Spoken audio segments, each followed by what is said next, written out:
મહેમદાવાદ તાલુકામાં મગરોનો આતંક, 3 ગામોમાં મગર દેખાતા ભયનો માહોલ। મહેમદાવાદ તાલુકાના જીભયપુરા કચ્છી રોડ પર 12 ફૂટથી વધુ લાંબો મગર ઝડપાયો।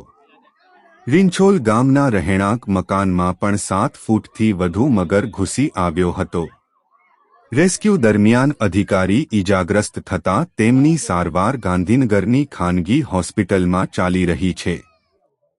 થોડા દિવસ અગાઉ વરસોલા તળાવમાં પણ મગર જોવા મળ્યો હતો।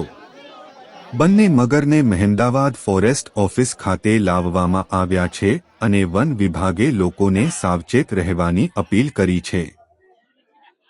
રીંછોલ ગામમાં આજે વહેલી સવારમાં રહેણાંક ઘરમાં મગર દેખાયો। વન વિભાગ અને રેસ્ક્યુ ટીમ દ્વારા આ મગરનું રેસ્ક્યુ કરવામાં આવ્યું। બંને મગરને હાલમાં મહેમદાવાદ ફોરેસ્ટ ઓફિસે લાવવામાં આવ્યા છે।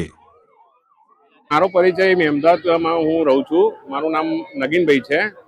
મારી રેસ્ક્યુ ટીમ ચાલી છે ફોરેસ્ટ ડિપાર્ટમેન્ટના નજર હેઠળ, બરાબર। અને લગભગ 15-20 દિવસ પહેલાથી વરસોડા તળાવની અંદર એક મગર આવેલો છે એવા અમને સમાચાર મળેલા। એ પછી અમે સ્થળ તપાસ કરી ફોરેસ્ટ ડિપાર્ટમેન્ટને સાથે રાખીને, તો ત્યાં મગર જોવામાં આવેલો, પણ પછી વરસાદ વધી ગયો એના કારણે વરસાદના પાણી તળાવમાં વધી જવાના કારણથી એ મગર રેસ્ક્યુ કરી શક્યા નહોતા।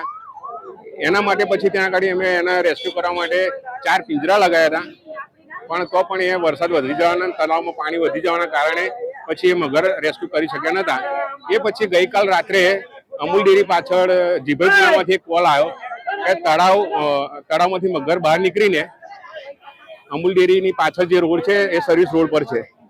પછી રાત્રે 2 વાગે અમે ફોરેસ્ટ ડિપાર્ટમેન્ટની ટીમ સાથે અમૂલ ડેરી જીભયપુરા ગયા। ત્યાં ભારે જહેમત બાદ એ મગરનું રેસ્ક્યુ કર્યું। લગભગ એ 10-12 ફૂટનો મગર હતો। એ મગરનું રેસ્ક્યુ કર્યું। મગર રેસ્ક્યુ દરમિયાન અમારા ફોરેસ્ટ ડિપાર્ટમેન્ટના મનહર સર, આરએફઓ સાહેબ, અમારી ટીમના 2 માણસો અને ફોરેસ્ટ ડિપાર્ટમેન્ટના ટીમના માણસોને એ મગરે ઇન્જર્ડ કરેલા છે, તો અત્યારે સારવાર અર્થે મહેમદાવાદ સિવિલની અંદર એડમિટ કરેલા છે। એ પછી આ સવારે બીજો એક કોલ આવ્યો કે ભાઈ રીંછોલ ગામની અંદર વણઝારાવાસની અંદર એક મગર ઘરની અંદર ઘૂસી ગયો છે।